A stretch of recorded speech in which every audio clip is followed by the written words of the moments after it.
Shalom, peuple de Dieu. Nous sommes vraiment très heureux ce jour d'être dans vos maisons. Dieu nous a fait grâce d'être encore là pour essayer de parler de sa part, afin que nos cœurs soient consolés, surtout en ces temps difficiles que la terre est en train de traverser. C'est temps dur. Tous les humains sont en train de crier ça et là. Et nous croyons que pour nous, peuple de Dieu, la consolation véritable, nous la trouvons dans la parole de Dieu. Pour nous qui croyons en Jésus, même si la chair pouvait périr, pouvait souffrir, mais dans nos cœurs, il y a une espérance qui est posée là, parce que nous avons la promesse qu'un jour le Seigneur reviendra et que nous le verrons tel qu'il est. J'aimerais intervenir aujourd'hui en ces lieux, dans la même pensée qu'avait le docteur Kalo. Je vais un peu toucher les événements de ces temps par rapport à ce qui a été promis dans la Bible. Parce que pour nous la Bible, c'est le meilleur des livres. Pour nous la Bible, c'est la meilleure des choses que l'on peut avoir sous ce soleil. Je veux dire la parole qui est là cachée dans la Bible. Parce que même un sorcier chez lui peut aussi avoir la Bible. Mais dans la Bible, il y a une chose qui est cachée que tout le monde ne peut pas voir. Il y a des promesses qui ont été faites à nos pères, Abraham, Isaac et Jacob, et qui aujourd'hui sont nôtres. Alors sans plus tarder, je prends ma Bible. Je suis dans le livre de Jean chapitre 14. C'est par là que je vais introduire mon discours d'aujourd'hui. Jean chapitre 14, et je lis à partir du verset 1. Et je vais descendre. Que votre cœur ne se trouble point. Croyez en Dieu et croyez en moi. Il y a plusieurs demeures dans la maison de mon père. Si cela n'était pas, je vous l'aurais dit. Je vais vous préparer une place. Et lorsque je m'en serai allé et que je vous aurai préparé une place, je reviendrai et je vous prendrai avec moi, afin que là où je suis, vous y soyez aussi. Voilà une grande parole sortie d'un homme grand, notre Seigneur Jésus. Je vais dire Dieu fait homme, la parole fait chair, avant de s'en aller, avant de retourner au Père, pas chez le Père, il est retourné au Père. Il a repris la forme qu'il avait au temps de la création, comme étant l'esprit. Alors, avant de reprendre cette forme-là, comme il était avec des hommes qui étaient dans la chair, parce que la mission de Dieu quand il vient dans ce monde, c'était au fait pour sauver l'homme Adam, qui était dépossédé de son héritage par celui que nous appelons l'étranger ou encore le diable. L'homme avait tout perdu. C'est la mission de Dieu. C'était justement de donner à Adam ce qu'il avait perdu. L'autorité, les pouvoirs, aussi les choses visibles. Ainsi, dans la suite des temps, il y a eu des prophètes en Israël, il y a eu des rois, il y a eu des juges. Tous ces gens-là n'annonçaient qu'une seule chose, c'est qu'un jour le Rédempteur devait venir afin qu'Adam soit rétabli dans son état initial. C'est ça en aimant la mission de notre Seigneur. Alors, comme il était avec les disciples, qui étaient des hommes dans la chair, je vais dire dans un autre langage, ils étaient aussi des Adams. C'était des enfants d'Adam dans la chair.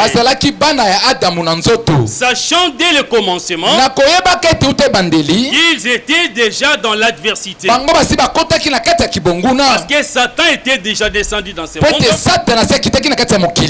Le Seigneur devait les rassurer, parce qu'il savait que je fais des miracles, je fais des grandes promesses, mais le diable ne va pas laisser ce peuple en paix. Il va se lever contre eux. C'est l'exhortation que je vais donner à tout enfant de Dieu, pour que tu saches une chose, qu'en réalité, le vrai combat de ta vie, ce n'est pas quand tu étais païen, non. Le vrai combat de la vie commence dès qu'on reçoit la parole de Dieu. Parce que celui qui reçoit la parole sort du camp du diable, et le diable va se lever contre lui. Souviens-toi de ce qui s'est passé en Égypte. Lorsque Israël est sorti de l'Égypte,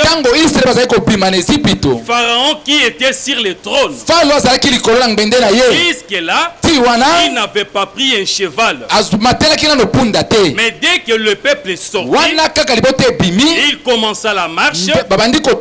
Pharaon prit son cheval. C'est tout un message. La Bible dit que le cheval est équipé pour la bataille. Donc c'était un signe que réellement le véritable combat d'Israël commence dès ce moment. Dès qu'ils ont commencé la sortie, le combat a commencé. Voilà pourquoi dans la chair, on aura toujours des combats, mais il y a toujours des promesses de Dieu. Des grandes promesses que Dieu nous a faites. Et parmi ces promesses, avant de retourner au Père, comme je l'ai dit, le Seigneur dira une chose à ses disciples: que votre cœur ne se trouble pas. Que votre cœur ne se trouble pas. Dans cette parole-là, en réalité, le Seigneur annonçait beaucoup de choses. Il savait que l'ennemi est là. Le diable se lèvera. Le combat deviendra encore plus intense. Mais il leur fait la promesse en disant que votre cœur ne se trouble pas. Croyez en Dieu et croyez en moi. Et il renchérit en disant: il y a plusieurs demeures dans la maison de mon Père. Si cela n'était pas, je vous l'aurais dit. Et il clôture en disant ceci: je m'en vais préparer une place, et après je reviendrai Il y a des phrases que nous voulons exploiter. Des mots que nous voulons exploiter pour ta consolation. En ces temps durs. Pour que tu saches des choses qui arrivent dans ce monde. Ce sont des choses déjà annoncées parce que c'est lui qui a la prophétie avec lui. C'est quelqu'un qui ne peut pas être troublé dans la marche. Un événement arrive et directement dans son cœur, c'est la parole de Dieu qui va passer. Dieu va lui rappeler et ce qui arrive, je l'avais déjà annoncé d'avance. Voilà pourquoi nous disons heureux le peuple qui a la révélation, heureux le peuple qui a l'enseignement, parce que c'est un peuple qui dans la marche ne peut pas être troublé, que votre cœur ne se trouble pas. Il parle d'abord des troubles, à la fin il fait une promesse, il dit que je reviendrai un jour. Donc pour moi, en lisant ces passages, je peux retenir des choses. Il y a les temps durs, il y a les troubles qui doivent arriver, et à la fin il y a une promesse de debout, parce que le Seigneur reviendra un jour. Il dit que je reviendrai un jour. Maintenant je vais prendre ces passages, ces paroles du Seigneur, et les lier au livre de Matthieu chapitre 24. Parce que dans ces livres-là, un jour le Seigneur, il était avec les disciples, il causait avec eux, il donnait l'enseignement, il leur a fait voir les beaux temples qui étaient là devant eux. C'était d'une beauté magnifique. Ils ont contemplé la maison, mais le Seigneur sortira une parole. Il dit que dans les temps à venir, un temps viendra, il ne restera pierre sur cette pierre. Dans un autre langage, il annonçait la démolition du temple. Et cette maison sera un jour renversée. Parce que pour Israël, pour les Juifs, cette maison-là avait une grande valeur par rapport à leur foi. Cette maison-là représentait beaucoup de choses. Mais quand le Seigneur dit que cette maison sera renversée, ils étaient un peu choqués. Alors il faut maintenant lui poser la question. Là c'était en privé. Il se retira avec eux et ils lui firent cette question. Dis-nous, quand ces choses arriveront-elles et quels seront les signes de ton avènement et de la fin du monde? Voilà les deux questions que les disciples avaient posées au maître et auxquelles le maître avait bien répondu. Il n'a pas caché la vérité. Il devait leur dire des choses. Dans la réponse du Seigneur, il y a beaucoup d'événements que le Seigneur va annoncer là-bas.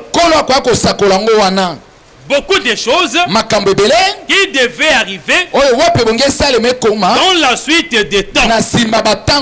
Voilà pourquoi. Parce que nous disons ceci. Le peuple de Dieu, le peuple enseigné. Parce que pour être confirmé peuple de Dieu, il y a le baptême du Saint-Esprit. Cela confirme le salut. Dieu te scelle. Tu es devenu mon fils. Et après avoir été scellé, pour que maintenant Dieu Dieu te garde dans la marche, il lui donne l'enseignement. Il va donner la parole. Parce que dans la marche, ce qui garde le peuple, c'est la parole, c'est l'enseignement. Sans l'enseignement, il n'y a point de salut. Sans l'enseignement, il n'y a point de sécurité. Voilà pourquoi nous disons à son peuple, l'Éternel est Dieu, il veut révéler des choses. Et remarquez une chose, les événements que le Seigneur annonce dans le livre de Matthieu chapitre 24, il ne le dit pas devant tout le monde. Non. Ce sont des choses qu'il parle, dont il parle en privé. Dans ce langage, il en a parlé en cachette, éloigné des autres. Il a pris seulement celle qui lui était chère. Il devait répondre à leurs questions. Dis-nous, quand ces choses vont arriver, ce qui veut dire dans la Bible, la question du temps, dans l'accomplissement des événements, est très utile. Voilà pourquoi nous disons notre évangile, cet évangile éternel, cet évangile de Christ, c'est le camp de chaque chose. Les disciples savaient que pour connaître le temps de ces choses, ils sont dans cet ordre. Il faut toujours retourner dans lui. Pourquoi? Parce que c'est lui qui les a programmés. C'est lui qui a tout planifié. C'est l'Éternel et Dieu lui-même. C'est Dieu lui-même l'agneau. Voilà pourquoi dans cet évangile, quand tu vas prendre Matthieu chapitre 24, plus tard quand tu vas nager dans le livre d'Apocalypse, là où on voit l'agneau, prendre le livre et commencer à briser le sceau. Je vais dire quoi? Matthieu chapitre 24 égale les événements contenus dans les livres de cette sorte. Ce sont les mêmes choses. Puisque Jésus était celui qui avait fermé, il était le seul capable d'ouvrir. Il dit ceci: je détiens la clé de David. J'ouvre et personne ne fermera. Je ferme et personne ne n'ouvrira. Au-delà de la prophétie, je vais dire aussi, pour ta vie telle que tu es là où tu nous suis, la clé de ta vie, la clé de ta vie, c'est pas entre les mains de ton papa, c'est pas entre les mains de ton oncle, mais c'est entre les mains de celui qui est plus que David, de celui qui est plus que Salomon. Si Jésus décide d'ouvrir pour ta vie, mon frère, ma soeur, moi, même si tous les magiciens de ce monde se réunissaient contre toi, la porte s'ouvrirait devant toi. Parce que c'est lui que nous annonçons, qui entre en ce moment. Parce que je sais que parmi ceux-là qui me suivent, il y en a qui n'ont pas encore le Seigneur dans leur vie, qui ont le désespoir dans leur cœur, qui peut-être commencent à se dire c'est fini. Et je te dis qu'il y a un homme, l'homme de la régénération, l'homme de la restauration, appelé Jésus-Christ, qui peut tout faire renaître dans tout. Ouvrir la porte là où les hommes disaient parce qu'il est Dieu, parce qu'il est le Seigneur des Seigneurs, L'impossible n'est pas Jésus-Christ. Il est le Dieu de toute possibilité. Je disais que puisque c'est lui qui avait fermé, parce que les choses, tu vas te poser la question, en fait Jésus avait scellé les choses où? Quand il vient, il y a une promesse avec laquelle il va marcher. La Bible dit ceci: j'ouvrirai ma bouche en parabole et j'annoncerai des choses cachées depuis la fondation du monde.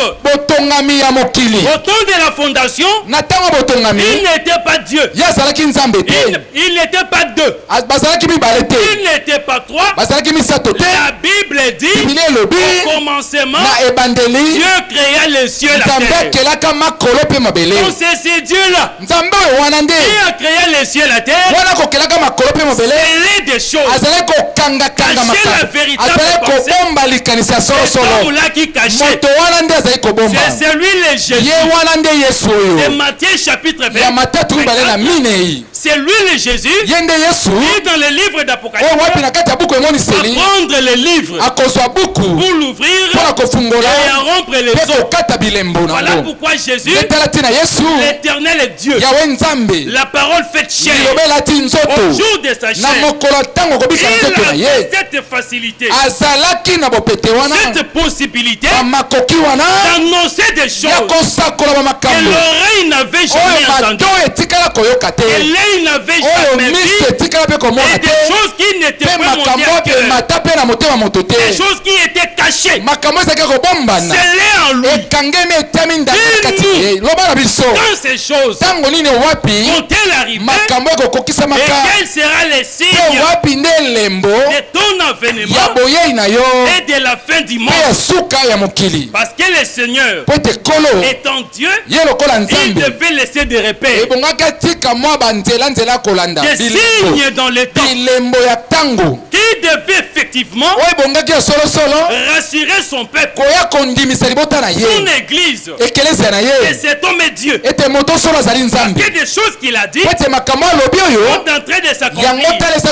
Vous savez une chose dans la Bible avec la femme samaritaine, ce qu'il a convaincu réellement cet homme était le Messie, cet homme est le prophète dont Moïse avait parlé dans la mais c'est quand cet homme dévoile les choses qui étaient cachées dans la femme, les choses qui étaient des mystères dans le cœur de la femme, dès qu'il a commencé à les démobiler, la femme a dit: je vois que tu es prophète.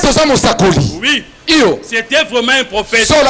Mais en ce jour-là, le Seigneur voulait qu'avec cette femme-là, il aille plus loin. Il voulait que cette femme-là découvre plus qu'un prophète.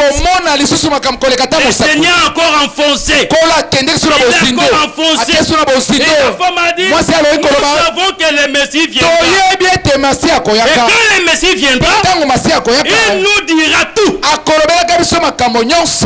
Voilà la différence entre les messies et un simple prophète. Parce que Moïse, s'il fut un prophète, il n'a pas tout dit. Il n'a pas tout dit. Moïse n'était pas le Messie. Jean-Baptiste, il était prophète. Il était venu, il avait dit des choses. Seulement, il n'a pas tout dit. Pour ainsi dire, même Jean-Baptiste, il n'était pas non plus prophète. Il n'était pas non plus le Messie. Le Messie, il est un prophète. Mais au-delà du prophète, il est Dieu. Parce que c'est lui qui a tout péché, lui qui avait tout scellé. Dès le commencement de la création, il avait la facilité aussi de tout dire. Voilà la différence entre tous ces prophètes. Le prophète d'Iba Congo, le prophète de Baluba, tous ces prophètes qui vous ils ne peuvent dire, mais le Messie dit tout. Comme le Messie dit tout. Dans Matthieu chapitre 24, devant la question des disciples, Il ne pouvait pas se cacher. Il devait démontrer que les domaines de la parole, c'est son monopole. Que les domaines de l'explication, c'était sa vie. C'était son palais. Il a d'ailleurs démontré un jour, après la résurrection, sur le chemin d'Emmaüs, avec les disciples qui étaient là aveuglés, et il parlait de Jésus. C'est exactement ce qui arrive aujourd'hui. Quand vous entrez dans beaucoup de synagogues, dans beaucoup de boutiques, que les gens paient les églises, les gens parlent de Jésus, ils ne connaissent pas ce Jésus. Ils parlent de Jésus au point même de remettre Jésus en cause. Qui en séjournant à Jérusalem, je ne sais pas ce qui est arrivé. Voilà dans quel état le monde se trouve aujourd'hui. Voilà dans quel état beaucoup de prédicateurs sont aujourd'hui. Ils ont la Bible, ils n'ont pas la parole.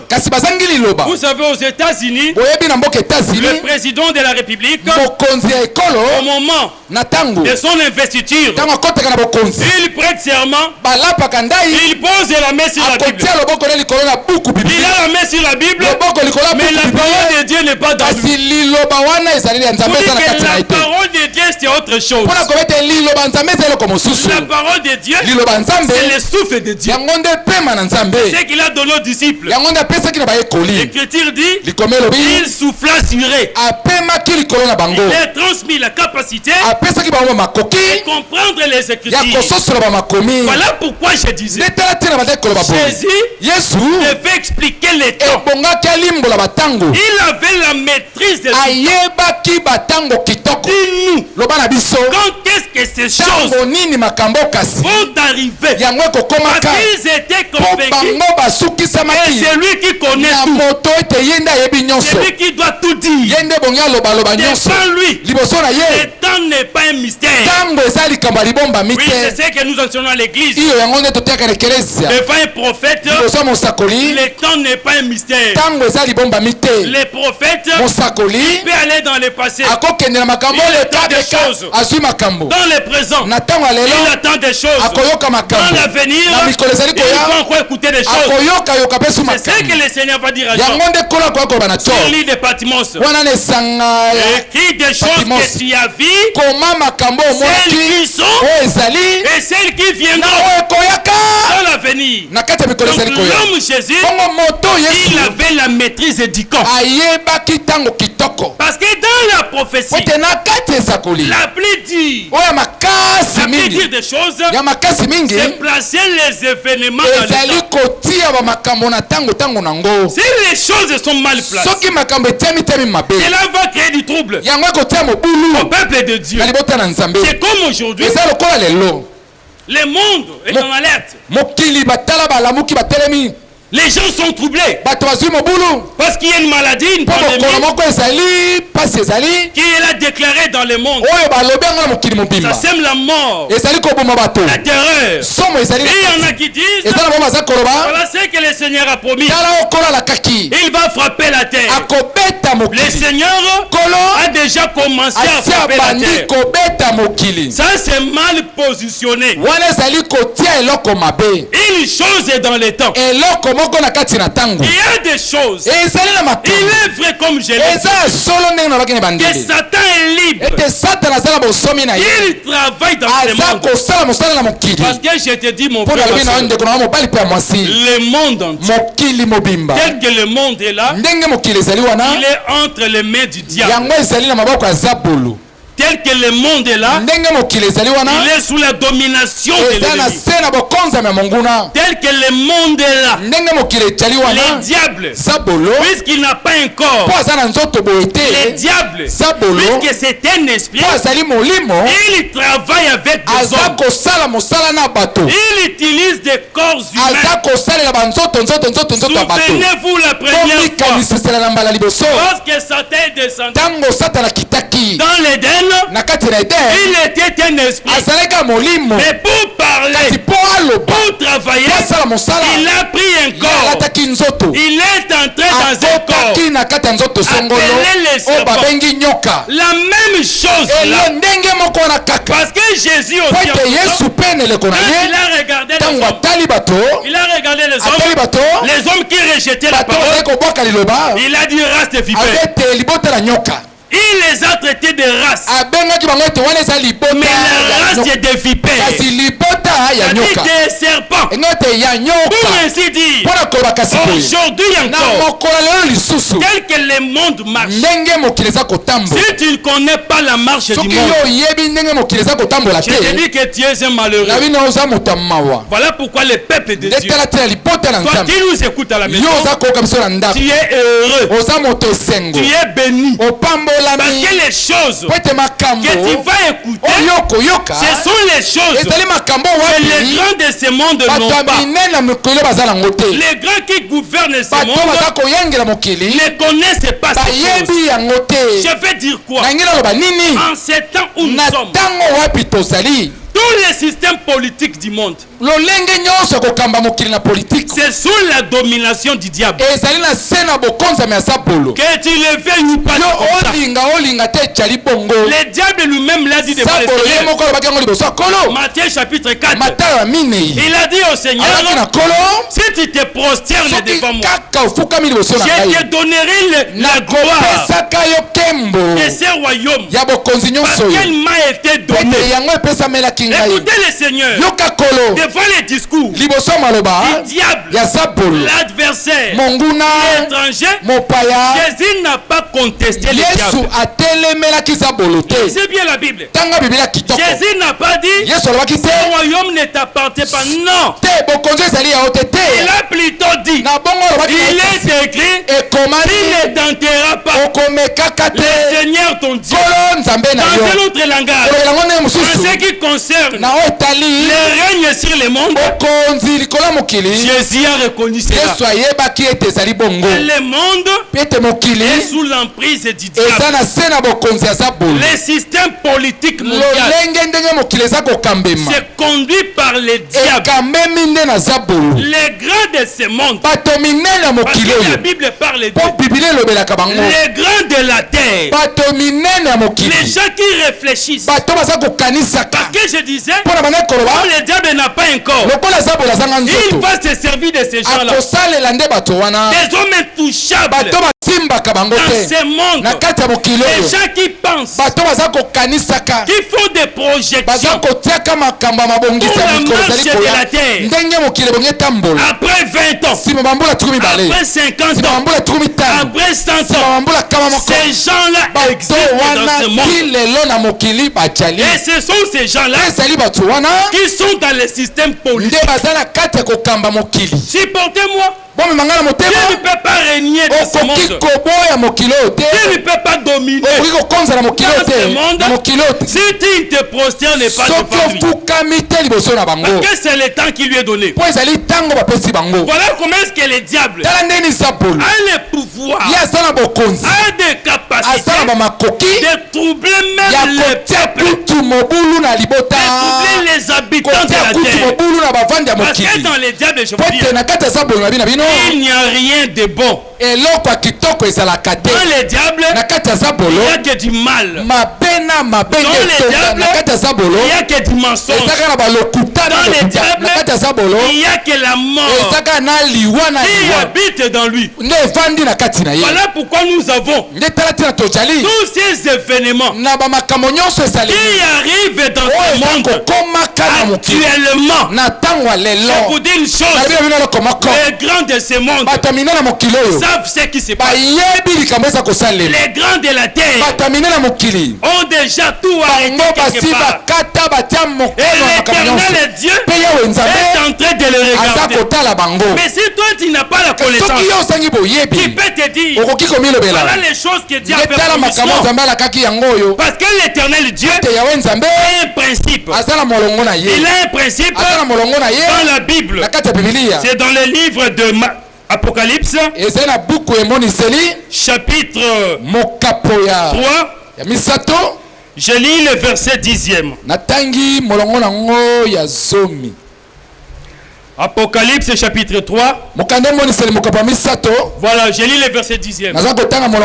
Je le lis au nom de Jésus-Christ. Parce que tu as gardé la parole de la persévérance en moi, je te garderai aussi à l'heure de la tentation qui va venir sur le monde entier pour éprouver les habitants de la terre. Je relis encore ce passage. Parce que tu as gardé la parole de la persévérance en moi, je te garderai aussi à l'heure de la tentation qui va venir sur le monde entier pour éprouver les habitants de la terre. Ici dans le livre d'Apocalypse, l'Éternel Dieu est en train de faire une promesse. Mais cette promesse, il ne la fait pas tout le monde. Cette promesse ne concerne pas tout le monde, non. Et puisque tu as gardé la parole, moi aussi je te garderai. Est-ce que l'église me saisit bien? Ce qui veut dire quoi? Dans ce monde, tel que nous sommes là, il y a un peuple. Il y a un peuple qui garde les commandements. Il y a un peuple qui garde la parole. À ce peuple-là, j'ai fait la promesse. Puisque tu as gardé ma parole, moi l'Éternel est Dieu, je te garderai aussi à l'heure de la tentation qui viendra pour éprouver tous les habitants de la terre. Est-ce que l'église me saisit, frère? Je vais dire quoi ici? C'est lui qui garde la parole. Aujourd'hui, c'est l'église. C'est dans l'église que l'Éternel Dieu a caché sa parole. C'est dans l'église que l'Éternel Dieu a caché ses richesses. La parole, comme je le dis toujours, l'église a une adresse. Jésus, avant de rendre l'âme à la croix, il a donné une adresse à la femme. Voici ton fils. Fils, voici ta mère. L'Écriture dit que ce moment-là, le fils prit la mère chez lui. Le Seigneur a confié l'église à Lévi. Si tu veux voir l'église, il faut chercher là où il y a le ministère de la parole. Signe que l'église est là. C'est le ministère de la parole. Si le ministère n'est pas là, l'église non plus n'est pas là. Voilà pourquoi je dis que cette église est là. L'Éternel dépose la parole. Il ne la dépose pas n'importe. Voilà pourquoi même, pour être manifesté dans la chair, Jésus n'est pas né n'importe où, non. Dans la chair, pour venir dans le monde, Jésus, en regardant les villes d'Israël, tous les villages d'Israël, il a choisi un village dont le nom était Bethléem. Bethléem signifie la maison du pain. C'est là que Dieu est tombé. Quand le Père quittait le ciel, il est venu entrer là, dans Bethléem, pour ainsi dire, ces jours-là, s'il fallait voir Jésus, Dieu fait homme. Si tu vas à Bethanie, tu ne vas pas le voir. Si tu vas à Jérusalem, tu ne vas pas les voir. L'Éternel est Dieu. Au premier jour de sa chair, avait du ciel et adresse. C'était Bethléem, la maison du peuple. Ce qui a été, c'est ce qui est, et c'est ce qui sera. Aujourd'hui, la parole se trouve dans l'église. C'est là que Dieu a posé sa parole. C'est là que l'Éternel a caché tous ces mystères. Voilà pourquoi nous disons l'église doit connaître, doit maîtriser ces choses. L'église du Seigneur doit maîtriser la prophétie. Si la prophétie n'est pas maîtrisée, je vous dis que c'est le pire qui va arriver. La promesse d'être gardé du mal, c'est fait seulement à celui qui garde la parole. Puisque tu as gardé la parole, moi aussi je vais te garder. Au temps de la tentation qui viendra pour éprouver tous les habitants de la terre. De quoi est-ce que Dieu parle là-bas? Il parle de quoi là-bas? En réalité, écoutez l'église. Au temps où nous sommes aujourd'hui, l'Éternel est Dieu. L'Éternel est Dieu. Il n'est pas encore entré dans la phase des fléaux. Il n'a pas encore commencé à punir la terre. Non. Au temps où nous sommes, l'Éternel est Dieu. Le travail qu'il fait, il est en train d'enseigner son église. Il est en train de prêcher. Pour l'Éternel est Dieu, ce n'est pas encore le temps de frappe. Le temps de frappe viendra un jour. Mais pour que ce temps arrive, la Bible dit, je te garderai. Je te garderai. Ce qui veut dire quoi? Avant que le Seigneur commence à frapper le monde de toutes sortes de fléaux, le premier travail qu'il doit faire, ce sera d'abord de prendre son église. Il doit prendre l'église. Il doit la cacher quelque part. Il doit prendre l'église, la mettre en quarantaine. Il doit prendre l'église, la sécuriser. Apocalypse chapitre 12. On peut commencer à partir du verset 1er. Là, l'Écriture nous montre la vision de la femme qui était grosse, qui avait des douleurs, des douleurs d'enfantement. Et pendant qu'elle était en douleur d'enfantement, la Bible dit que le diable était là, les dragons étaient là. Il attendait que l'enfant soit manifesté pour dévorer cet enfant-là. Mais l'Éternel est Dieu, ne l'a pas permis. Dès que l'enfant est sorti de ses maternelles, la Bible dit que Dieu lui a donné les ailes. L'enfant s'était envolé. Les dragons, écoutez bien, les dragons, qui est le diable, qui est Satan, n'a pas touché cet enfant-là. Cet enfant-là, il est l'image de l'église. Pour ainsi dire, avant qu'elle la lève, avant que l'Éternel et Dieu commence à frapper la terre, parce que la terre, je vous dis, la terre est corrompue, comme l'a dit hier le docteur Kaloisi. Il y a la corruption dans ce monde. Il y a le mal dans ce monde. Il y a des églises qui acceptent aujourd'hui le mariage gay.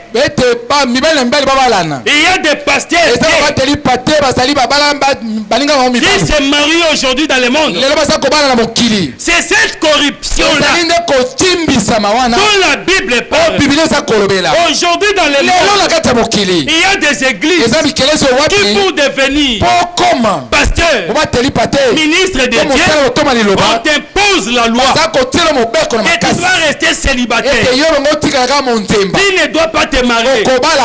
Paul, rempli du Saint-Esprit, a appelé cela la doctrine des démons.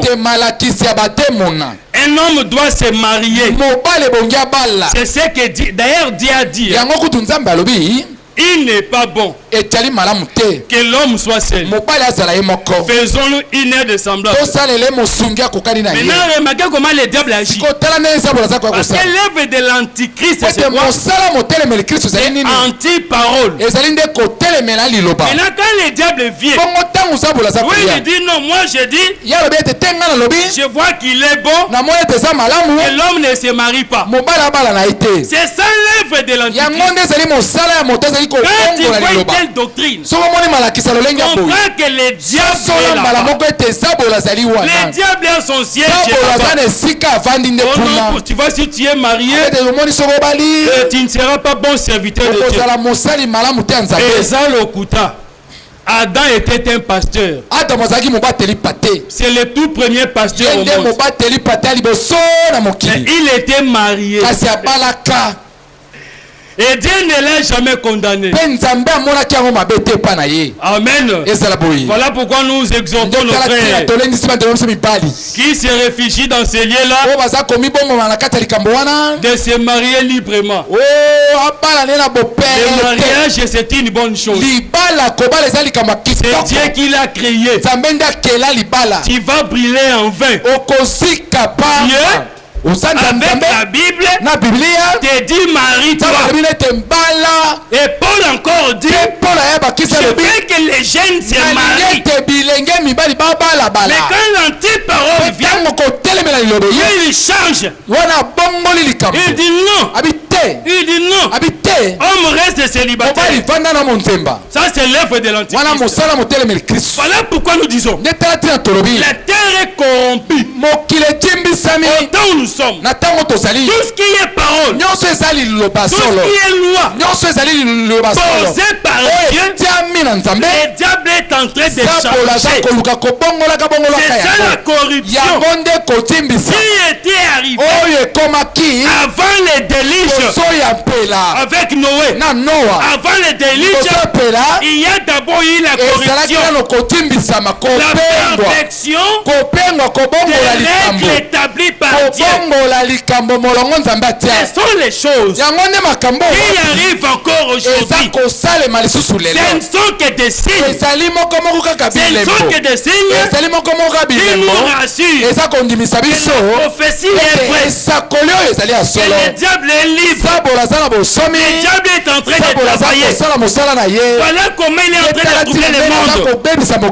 Mais pour chiter frère, je vous dis une chose. En réalité, quand le diable Satan trouble le monde comme ça, il ne vise pas tout le monde. Le diable ne vise pas tout le monde. Il y a une race qui trouble le diable. Il y a un peuple qui a des coutumes à part, qui trouble le diable. Il y a un peuple qui a des lois qui ne sont pas de ce monde, qui trouble le diable. Ce peuple-là, c'est le peuple de Dieu. C'est l'église de Dieu. Voilà pourquoi j'ai dit, avec ses viseurs, il cherche comment atteindre Mardoché, la race de Dieu. Il cherche comment étouffer l'église du Seigneur. Mais gloire à Dieu.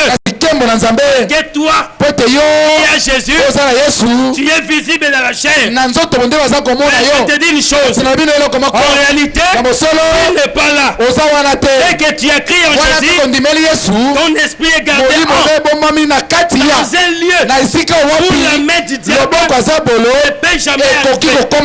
Voilà pourquoi aujourd'hui, malgré tout ce qu'il peut faire, tout ce qu'il peut faire, envisager, projeter, pour étouffer ce peuple-là, Dieu lui donnera toujours échec. Il ne va pas atteindre ses buts. Vous savez, frère, les fléaux de Dieu, on l'ouvre dans la Bible. Parce qu'un jour l'éternel Dieu a décidé de frapper l'Égypte. Parce que l'Égypte tourmentait le peuple de Dieu. Dieu est levé un homme appelé Moïse. Il lui a dit, va, je t'envoie devant Pharaon pour délivrer mon peuple. Et cet homme de Dieu a marché avec le bâton qui était le signe du pouvoir, du commandement, de l'autorité que Dieu lui avait donné. Et quand cet homme Moïse a commencé à frapper le pays d'Égypte, la première fois, la deuxième fois, troisième fois, quatrième fois, les Égyptiens eux-mêmes ont dit, nous ne pouvons rien, parce que ça, c'est le doigt de Dieu. Les doigts de Dieu. Même si vous entrez dans les labos pour chercher les vaccins, vous n'aurez jamais cela. Les doigts de Dieu, quand il frappe, personne ne les peut résister. Et ces doigts-là frappera un jour les doigts de Dieu se lèvera pour juger les grands de ce monde. Un jour les doigts de Dieu se lèvera pour frapper la terre. Mais avant de faire cela, il y a l'épouse, il y a Séphora qui doit être gardée, il y a Séphora qui doit être retirée de ce monde. Voilà pourquoi je te dis, frère, toi qui écoutes la parole, malgré tout ce qui se passe, que ton cœur ne se trouble point, garde la paix de Dieu. L'Éternel en qui tu as cru, il est aussi un médecin. L'Éternel est Dieu en qui tu as cru, il a l'antidote contre cette maladie. L'Éternel ton Dieu en qui tu as cru a la capacité de te garder, non seulement toi, parce qu'il dit, crois au Seigneur Jésus et tu seras sauvé, toi et ta famille. Voilà une belle promesse encore. C'est cet homme-là, Jésus, en ces temps de trouble que le monde est en train de connaître, prends le temps de te recueillir en famille devant l'Éternel Dieu. Fléchissez vos genoux, parce que je te dis une chose, si l'Éternel est Dieu, ne garde pas, c'est lui qui garde, ne garde qu'en fait. Si Dieu ne te protège pas, personne ne peut te protéger. Même toi-même, il ne saura pas te protéger. Il n'y a que Jésus, il n'y a que cet homme qui guérit par la parole, il n'y a que cet homme qui préserve au moyen de sa parole, il n'y a que cet homme qui a la capacité, même devant la mort, d'appeler la mort sommeil. C'est cet homme-là a des capacités en lui pour te préserver, pour te garder à ces temps difficiles.